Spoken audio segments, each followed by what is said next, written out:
Assalamualaikum warahmatullahi wabarakatuh. Perkenalkan, saya Fadluddin Andika. Pada video kali ini saya akan menjelaskan materi mengenai cara menyimpan bahan di laboratorium. Baik, sekarang kita langsung mulai saja masuk ke materinya. Penyimpanan bahan di laboratorium. Tujuan pengelolaan penyimpanan bahan laboratorium yaitu mencegah pencampuran bahan dengan sumber bahaya lain seperti api, gas beracun, ledakan, atau degradasi kimia. Dasar dari penyimpanan bahan dibedakan menjadi 5, yaitu wujud bahan berupa padat dan cair, kemudian sifat bahan berupa asam dan basa, kemudian sifat bahaya berupa korosif, racun, mudah terbakar, dan lain-lain, kemudian berdasarkan seberapa sering digunakan dan jumlah bahan yang disimpan. Kemudian hal-hal yang perlu diperhatikan dalam menyimpan bahan, yaitu ketika wujud zatnya padat, maka harus disimpan terpisah dari yang wujudnya zat cair. Kemudian konsentrasi zat. Konsentrasi yang pekat disimpan terpisah dan khusus, misalnya HCl pekat. Kemudian bahaya dari zat. Zat yang berbahaya tidak disimpan di atas, yaitu lebih tinggi dari badan. Kemudian label, semua wadah yang berisi bahan atau zat kimia harus diberi label. Kemudian kepekaan zat terhadap cahaya. Zat yang peka terhadap cahaya disimpan dalam botol coklat. Kemudahan menguap. Zat yang mudah menguap disimpan di tempat yang dingin dan sejuk serta hindarkan dari cahaya langsung. Kemudian larutan indikator disimpan dalam botol tetes, yaitu botol kecil yang dilengkapi dengan pipet tetes pada sumbatnya. Prinsip yang perlu diperhatikan dalam penyimpanan alat dan bahan di laboratorium yaitu aman, mudah dicari, dan mudah diambil. Cara menyimpan bahan laboratorium IPA. Bahan yang dapat bereaksi dengan kaca sebaiknya disimpan dalam botol plastik. Bahan yang dapat bereaksi dengan botol plastik sebaiknya disimpan dalam botol kaca. Bahan yang dapat berubah ketika terkena matahari langsung sebaiknya disimpan dalam botol gelap dan diletakkan dalam lemari tertutup. Bahan berbahaya dan bahan korosif sebaiknya disimpan terpisah dari bahan lainnya. Penyimpanan bahan sebaiknya dilakukan dalam botol induk yang berukuran besar dan dapat pula menggunakan botol berkeran. Bahan disimpan dalam botol yang diberi simbol karakteristik masing-masing bahan. Penyimpanan bahan kimia berbahaya. Mengelompokkan bahan kimia berbahaya di dalam penyimpanannya mutlak diperlukan, sehingga tempat yang ada dapat dimanfaatkan sebaik-baiknya dan aman.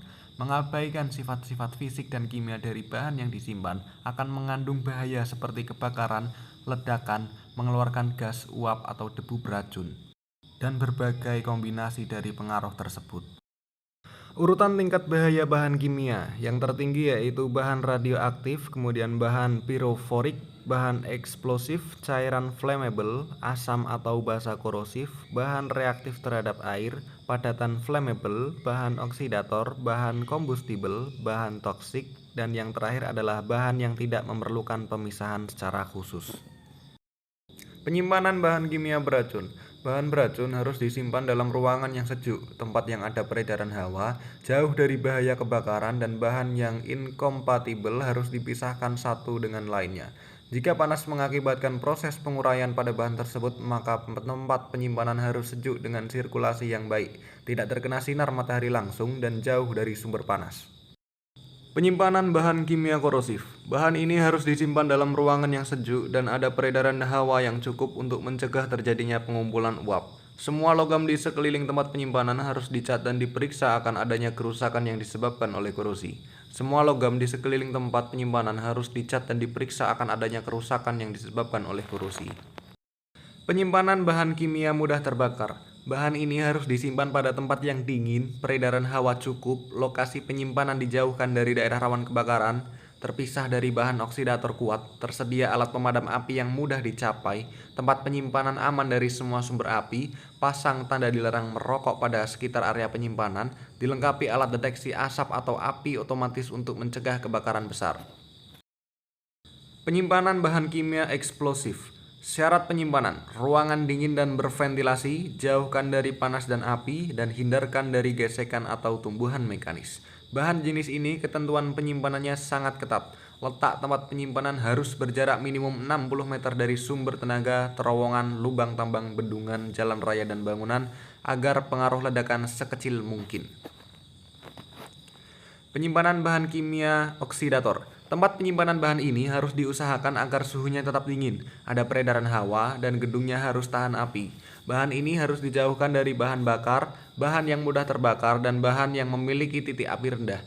Alat-alat pemadam kebakaran biasanya kurang efektif dalam memadamkan kebakaran pada bahan ini, baik penutupan atau pengasapan. Hal ini dikarenakan bahan oksidator menyediakan oksigen sendiri. Kemudian ini adalah contoh gambar penyimpanan bahan yang benar. Dan ini merupakan contoh penyimpanan bahan yang salah karena acak-acakan dan tidak tertata dengan rapi. Kemudian ini adalah contoh penyimpanan yang sudah benar, terdapat label, sudah disesuaikan dengan jenisnya, sudah disesuaikan dengan kerentanan bahayanya. Kemudian juga tersedia list pada laboratorium, yaitu list bahan-bahan yang tersedia, stoknya berapa, jenisnya apa, seperti itu. Simpulan, laboratorium merupakan suatu tempat yang harus aman bagi para penggunanya. Dengan pengetahuan yang cukup tentang sifat bahan-bahan yang ada di laboratorium, maka seorang laboran dapat mengetahui bagaimana cara menangani bahan-bahan tersebut, termasuk bagaimana cara menyimpan bahan-bahan laboratorium dengan baik dan aman. Sekian yang dapat saya paparkan, kurang lebihnya saya mohon maaf. Assalamualaikum warahmatullahi wabarakatuh.